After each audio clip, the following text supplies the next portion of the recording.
Barusan gue baru dengar berita, ada bos sebuah perusahaan yang bisa dibilang pendiri financial advisor itu baru aja ditetapkan sebagai tersangka.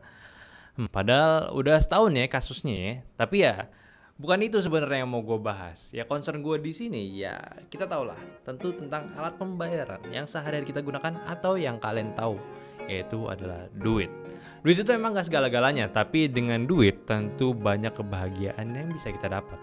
Contohnya, bisa beli parts PC yang harganya mahal, atau laptop gaming yang high-end pula, atau bahkan MacBook M1 yang baru aja rilis, M1 Max dan M1 Pro gitu. Contoh nyatanya aja gitu ya. Ya kalau misalnya dari harganya memang cukup merasakan gitu ya. Contohnya kayak si ROG Zephyrus yang baru aja kita review, itu harganya nggak masuk akal memang buat di dompet gua. Ya kalau misalnya gue cek di e-commerce itu harganya di 60 juta. Terus yang M1 kemarin yang paling mahalnya M1 Max itu kalau dihitung-hitung bisa sampai 60 jutaan. Bahkan yang termurah aja itu kurang lebih di 30 jutaan lah ya. Terus kamu yang mau lapis tadi apa? Ya selain mulut gua gatal, pembahasan kali ini akan berhubungan dengan uang. Ya gua mau bahas sedikit lah soal apakah worth it buat spend duit untuk gaming PC part yang harganya super mahal. Ya ada harga ada barang lah, begitu kata orang-orang. Udah pasti harganya super mahal, pasti dapat gear yang juga itu super kualitasnya. Misal, kita ambil contoh CPU Intel i7 di 7820 7820X gitu ya. CPU generasi 7 ini keluar di pertengahan 2017 dengan harga saat dirilis itu di $600. Untuk saat itu ya cukup mahal, itu 4 tahun yang lalu. Dan apakah masih relevan untuk sekarang? Oke, masih seputar gaming karena gua dan anak ST nyantai adalah player COD Warzone. Ya main COD Warzone gitu ya. Jadi pakai contoh gamenya ya itu aja. Sekarang untuk minimum spec requirement buat game tadi itu di Intel Core i3 4340. Ya bisa dibilang CPU yang udah masuk ke jajaran low mid tua lah buat saat ini. Bahkan di recommend speknya pun untuk dapat di 60 fps medium setting adalah i5 2500K. Yang mana bisa dibilang ini masih jauh di bawah sama i7 7820X tadi. Artinya CPU yang mahal tadi tuh masih bisa tetap masih tetap relevan bahkan hingga saat ini.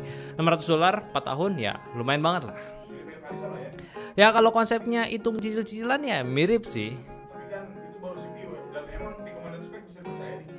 Ya memang baru CPU aja kan, gua ambil salah satu contohnya. Emang sih dari beberapa sumber PC part ini makin lama makin mahal karena regulasi, supply demand, kelangkaan dan lain-lainnya bisa naik hingga $100 atau bahkan lebih. Ya mungkin aja ya, semoga tidak juga gitu ya, bakalan berpengaruh bahkan ke keyboard ataupun ke mouse karena bahan-bahan yang harus import kena pajak lagi dan lebih produksi yang lebih mahal dan segala macamnya. Yang mana tuh bisa kemungkinan jadi barang mahal lagi gitu. Dan masalah recommend spek tadi, ya memang sih maksud dari spek minimal itu bukan spesifikasi minimal bisa main game dengan smooth. Maksudnya dengan minimum spesifikasi adalah minimum sistem untuk dapat running sebuah game di sebuah PC. Kalaupun run di PC lu ya biasanya dapat yang lower setting dan juga jangan pernah berharap dapat 60 fps. Bahkan kalau mau coba overclock juga gitu ya. Gue lihat sih ada yang mau coba overclock dan berhasil di PC low spec ya, tapi ya berakhir dengan nge-freeze gitu ya. Ya FPS is like a drug lah. Once you go higher ya you will never go back. Oke, kita bahas duit atau kalau kata Gary, hepeng. Emang nggak bisa kita pungkiri khususnya untuk Indonesia ini sebagian besar pendapatan masyarakatnya ya gaji sesuai regulasi pemerintah atau UMR ini. Ya bukan ngeledek ya. Karena ini konten yang dirisetin, jadi coba hitung-hitungan soal UMR versus gaming part. Kita ambil salah satu contoh part yang lain lagi. Misal GPU keluarganya si GeForce RTX. Anggaplah ada seorang karyawan yang bekerja di bayaran rata-rata UMP gitu ya, UMP Jabodetabek. Kalau dihitung-hitung rata-ratanya dapat sekitaran di 4,4 juta. Kalau di total-total dengan tambahan tunjangan dan lain-lain ya mungkin kisaran 5 juta lah. Nah, misal kalau orang ini mau beli 3060 Ti yang menurut beberapa website benchmarker terpercaya bisa dibilang termasuk top 10 juga harganya paling murah di kelasnya. Harga 14 jutaan ini dan kalau mau nyicil pakai pay later gitu ya. Untuk 12 kali pembayaran dia itu harus punya sekitaran 1,5 jutaan tiap bulannya. Oke, biaya 1,5 juta dari 5 juta artinya udah makan 30% dari living cost dan harus dipangkas lagi. Dan lagi siap buat hemat sehematnya. Mungkin dari yang biasa makan 3 kali sehari sampai sekarang mungkin 1 atau 0 kali atau beragam cara manusia lah buat dapat sesuatu. 12 bulan menderita. nah itu lu siap nggak gitu? Jahat sih kalau dibilangnya menderita. Gua rasa kalau lu udah hobi atau suka sesuatu, mau susah apapun ngedapetinnya, tetap seneng-seneng aja gitu. Terus pasti lo ada yang nanya lagi nih, jadi buat apa dong panjang lebar ngejelasinnya tadi? Ya gini, jangan beli sesuatu karena cuma berdasarkan buru-buru aja. Riset itu penting. Ada yang cerita soal pengalaman beli motherboard chipset lama, dia beli di tahun 2014 cuma support DDR3 RAM aja.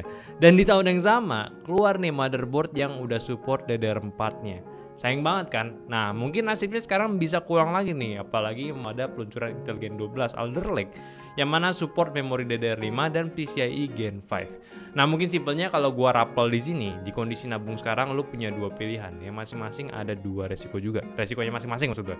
Lu bisa nabung untuk cicil beli per partsnya, yang mungkin lu bisa aja ketinggalan teknologinya kalau misalkan progres lu lama. Ya contohnya kayak tadi aja gitu, mungkin lu mau cicil dari RAM-nya dulu, lu beli DDR4, Alder Lake akhirnya rilis dan part-part teknologi barunya lainnya pun kalau dibayar harganya, penambahan harganya tuh nggak gila-gila banget, dikit aja gitu nambahnya.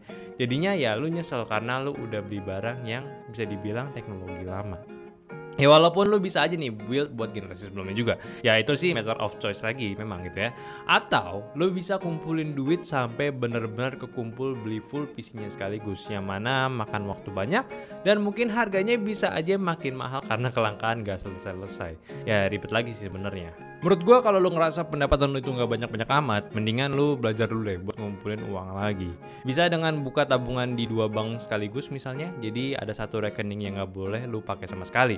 Bisa tuh lu sisihin pendapatan lu ke sana, entah berapa persen dari living cost lu terserah ya, sambil riset-riset tipis ya kan bisa nih, jadi nggak nyesal banyak nantinya. Terus outnya nanti kan lu bisa dapat dua ilmu nih, soal perkembangan teknologi dan satunya lagi soal manage duit.